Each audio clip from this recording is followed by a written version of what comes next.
आपण बघू शकता की मुख्यमंत्री माझी लाडकी बहीण योजना या योजनेअंतर्गत प्रत्यक्षात KYC बाबत करावयाच्या कार्यवाही माहितीचा फ्लोचार्ट आहे. ओके, तर या ठिकाणी बघा सगळ्यात पहिले आपल्याला काय जायचं आहे की लाभार्थ्यांनी लाडकी बहीण .master.government.in या वेबसाईटला भेट द्यायची आहे. त्यानंतर दुसरी प्रोसेस आहे, मुख्य पृष्ठावर पोहोचल्यानंतर KYC असं बॅनर नवीन प्रकारे आता अपडेट होणार आहे.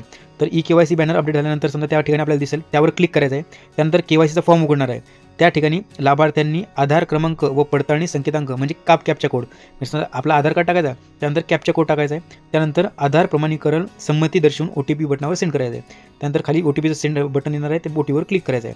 त्यानंतर आपले KYC आधीच पूर्ण झाले असेल किंवा नाही हे तपासले जाईल. आता आपण जेव्हा समजा आधार कार्ड नंबर टाकतो, कॅप्चा टाकतो आणि OTPसाठी सेंड करतो, जर समजा आपल्या आधीच जर समजा आपलं पूर्ण जर KYC झालेली असेल तर आपल्याला असा मेसेज येईल, जर झालेला असेल तर KYC आधीच पूर्ण झाली आहे असा संदेश येईल. जर नसेल तर आधार क्रमांक लाभार्थ्यांच्या मंजूर यादीत आहे की नाही हा तपासला जाणार आहे. ओके, तर हा तपासला गेल्यानंतर जर समजा जर लाभार्थी महिला जर समजा आधार कार्ड नंबर टाकला, OTP टाकल्यानंतर जर समजा त्यांचं जर लाभार्थी यादीत मंजूरची नाव जर नसेल तर आधार क्रमांक मुख्यमंत्री लाडकी बहीण योजनेत पात्र यादीत नाही असा संदेश येणार आहे.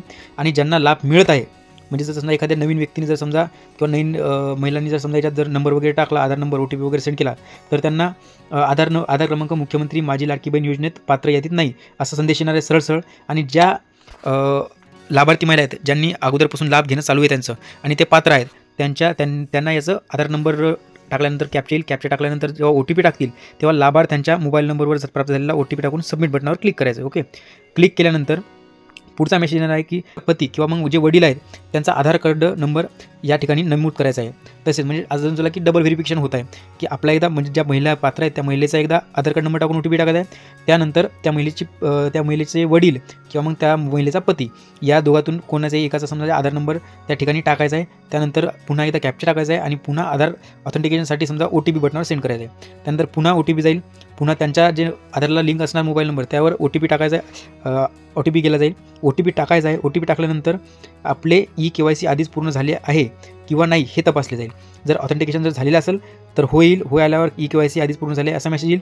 किंवा मग जर झालेलं नसेल तर आधार क्रमांक लाभार्थ्याच्या मंजुरी यादीत आहे का नाही ते तपासला जाईल. तपासल्यानंतर जात प्रवर्ग निवडायचा ऑप्शन आहे, म्हणजे तुमचं SC ST OBC VGNT जे पण कास्ट असेल ती कास्ट वगैरे निवडायची आहे. ती कास्ट निवडल्यानंतर खालील बाबी डिक्लेरेशन म्हणजे या ठिकाणी डिक्लेरेशन येणार आहे हो किंवा नाहीचं. माझ्या कुटुंबातील सदस्य नियमित कर्मचारी असून खाजगी किंवा उपक्रम भारत सरकारच्या किंवा अन्य सरकारच्या स्थानिक सेवामध्ये कार्यरत नाही अशा प्रकारचं एक डिक्लेरेशन येणार आहे. त्यावर समजा जर नाही करायचं आहे, जर समजा असेल तर हो करायचं, नाही नसेल तर नाही करायचं. माझ्या कुटुंबातील केवळ एक विवाहित आणि एक अविवाहित महिला लाभ घेत आहे यावरती पण एक हो करायचं आहे जर समजा असेल नसेल. त्यानंतर चेकबॉक्सवर क्लिक केल्यानंतर सबमिट बटनावर क्लिक करायचं आहे. सबमिट बटनावर क्लिक केल्यानंतर सक्सेस, तुमची KYC पडताळणी यशस्वीरित्या पूर्ण झाली आहे असा मेसेज येणार आहे. तर अशा प्रकारची ही डबल स्टेप व्हेरिफिकेशन अशी पडताळणी आहे, ती पडताळणी केली जाणार आहे. आणि यामध्ये जे पात्र महिला आहेत त्यांना जर व्यवस्थित अशी जर पूर्ण सक्सेस जर झालं तर त्याच महिलांना पुढं जे 1500 रुपये दरमहा महिना दिला जातो मुख्यमंत्री माझी लाडकी बहीण या योजनेअंतर्गत तो दिला जाणार आहे. नाही तर हे जर समजा तुम्ही जर केलेलं नसेल किंवा मग समजा हे जर KYC केली नाही तर तुम्हाला याचा लाभ मिळणार नाही. तर अशा प्रकारचा अतिशय महत्त्वाचा असा व्हिडिओ होता. आपल्या मित्रांना, नातेवाईकांना, बहिणींना नक्की शेअर करा. व्हिडिओ आवडला असेल तर लाईक शेअर सबस्क्राईब करायला विसरू नका. भेटूया पुढच्या व्हिडिओमध्ये.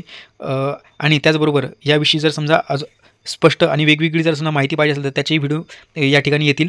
तर व्हिडिओसोबत जुळून राहा, आपल्या चॅनलसोबत जुळून राहा. भेटूया पुढच्या व्हिडिओमध्ये. तोपर्यंत जय हिंद, जय महाराष्ट्र. धन्यवाद.